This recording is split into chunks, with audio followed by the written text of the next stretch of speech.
Leader as a coach is becoming a business imperative these days. Organizations expect their leaders and managers to play the role of coaches so that they can develop their key talent, empower their teams to be independent decision makers and problem solvers, and also to build on their succession planning, their next in line.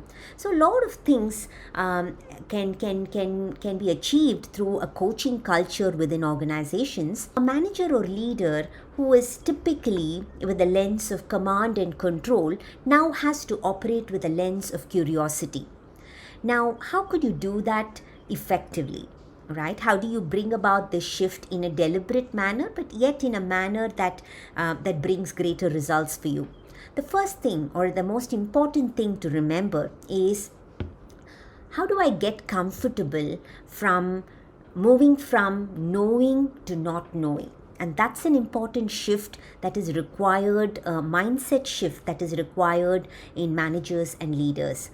So, as a leader or manager, you're expected to be in command. You're expected to know a lot of things. You have to be proactive. Those are words that often are given to you as feedback. You need to be more proactive. You need to be more strategic. So, this culture of being proactive and being strategic makes managers want to know everything. How do I control? How do I lessen the risk? How do I know things ahead so that I'm able to take control and mitigate the risks quickly?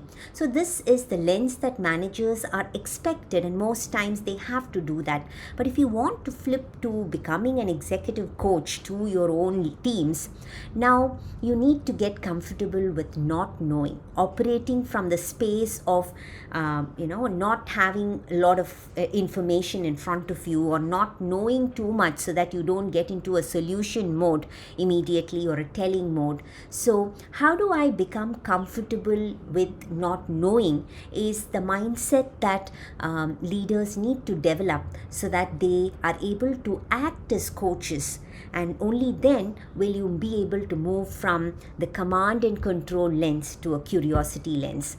This is a very important and often missing component, this mindset shift, and that is what I wanted to share in this video segment so that managers and leaders can become coaches effectively when they get into this space of not knowing.